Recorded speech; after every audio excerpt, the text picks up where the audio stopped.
How good is your Hebrew alphabet? Aleph, Beis, Gimel. Do you know what it stands for?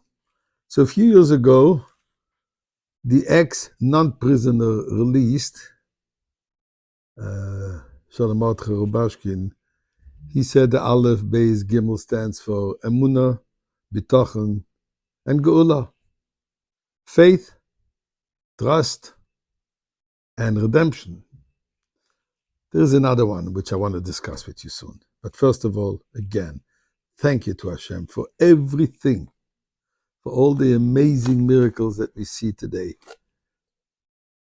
Can't go in all the details now, but you know them all. Mizmor l'soido rila adonai kol ha'atzibdos adonai v'simcha bo elefanu v'nonu duk adonai Elohim hu asanu v'lo anachnu v'tzem marisa b'yishor b'soido chatzorisi b'silo hoido le'bach shemoi ki toi v'adonai le'olam chazdo v'yadoir v'odor emunasoi.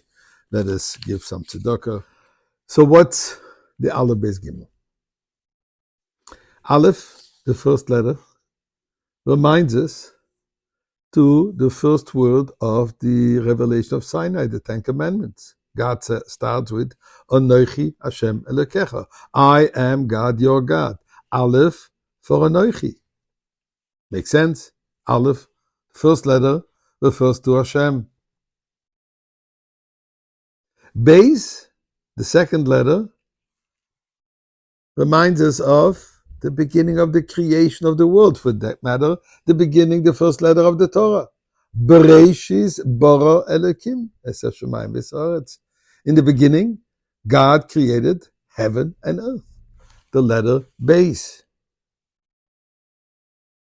Purpose of all this, why did God create the world? So as it says, he wanted to have a dwelling place in this challenging world. The world of divinity, the world of angels, that's robotic.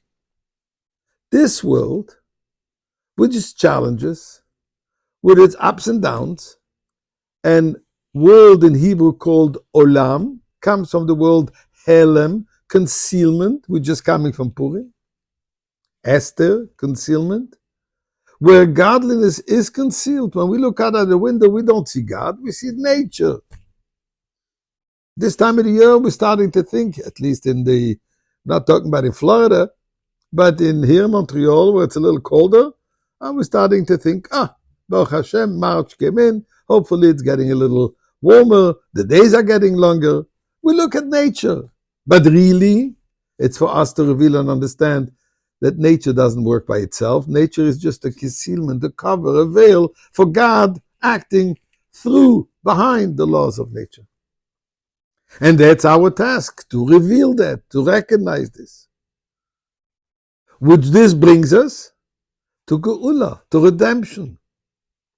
Redemption is a time when that awareness of godliness will be so revealed, so open. So Aleph, Beis, Gimel, Aleph, Anochi, the oneness of God, Beis, the creation of the world. Finally, the Gimel, redemption. Interesting, we find these three concepts in the parasha of this week. Kitisa, tisa, which means elevation, raising your head.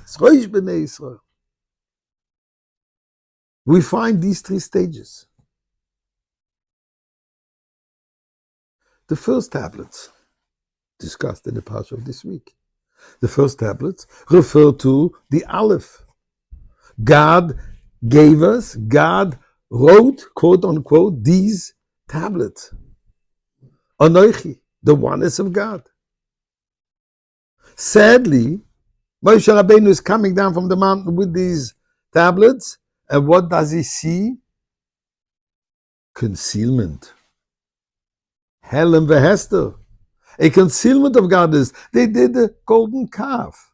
What can there be a bigger concealment than a seemingly rejection of the presence of God, and they creating themselves a new God? A leader, but not Moshe Rabbeinu represents God, but a new leadership.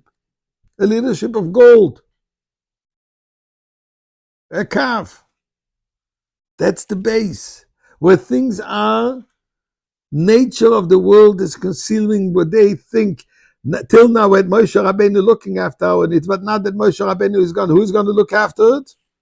We need the platinum card, the gold.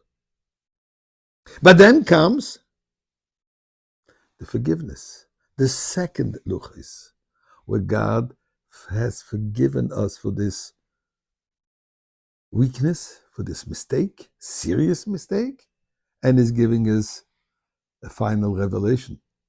That's what Geula is. So in this parasha, we really have these three stages. So please God, let's come to the final of the third stage, the ultimate revelation in the Mashiach, in the Beis Hamikdash with Mashiach.